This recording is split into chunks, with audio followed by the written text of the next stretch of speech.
Cluster news today और मैं हूं आपके साथ मानवी ठाकुर। शुरुआत करते हैं आज की खास खबरों से। वोटर अधिकार यात्रा पर भाजपा सांसद जगदंबिका पाल ने कहा कि चुनाव आयोग ने उन्हें कहा है कि अगर 7 दिन में आप सबूत नहीं देते हैं तो इससे साफ है कि आप केवल भ्रम पैदा करना चाहते हैं और संवैधानिक संस्था को कमजोर करना चाहते हैं।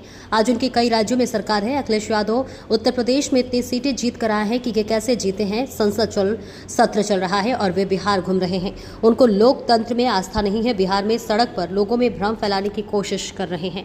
मुंगेरी लाल के हसीन सपने देख रहे हैं, लगातार झूठ बोल रहे हैं, देश के लोगों को गुमराह करने की कोशिश कर रहे हैं। चुनाव आयोग के चुनाव आयुक्त ने उन्हें बार बार कहा है और कहा कि अगर 7 दिन में आप जो आरोप लगा रहे हैं इस चुनाव आयोग पे अगर कोई सबूत नहीं देते हैं तो इससे साफ है कि केवल आप देश में लोगों के बीच में भ्रम पैदा करना चाहते हैं, लोगों को गुमराह करना चाहते हैं और संवैधानिक संस्था को कमजोर करना चाहते हैं।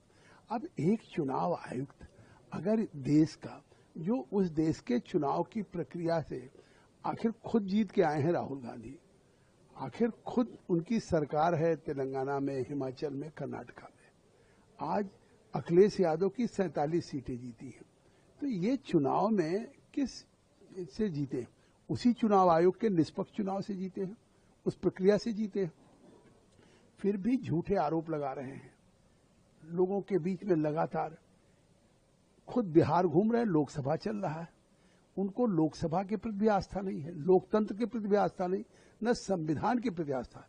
क्योंकि अगर लोकतंत्र के प्रति आस्था होती तो वो लोकसभा में मौजूद रहते, वहां पे विषय उठाते।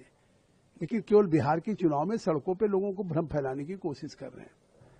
और अगर उनकी संविधान में आस्था होती तो संवैधानिक संस्था को इस तरह से आरोप लगा के कमजोर नहीं करते।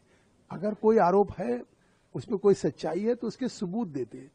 चुनौती दे रहा चुनाव आयोग और उसके बाद सबूत नहीं दे रहे हैं तो आखिर केवल देश को, लोगों के बीच में चुनाव आयोग को जिस तरह से बदनाम करने की कोशिश कर, लेकिन देश की जनता जान चुकी है।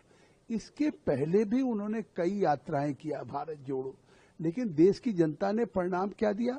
नरेंद्र मोदी जी के नेतृत्व में आज तीसरी बार सरकार बनी और दुनिया में भारत 2027 तक तीसरी दुनिया की टॉप इकोनॉमी बनने जा रही है।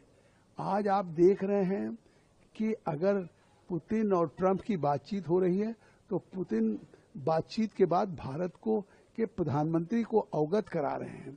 यूक्रेन हो तो जेलेंस्की वो बात कर रहे हैं। कोई दुनिया की बड़ी ताकतें आज दुनिया के उन समस्याओं के समाधान के लिए नरेंद्र मोदी के नेतृत्व के भी सहयोग और उनकी तरफ देख रहे हैं।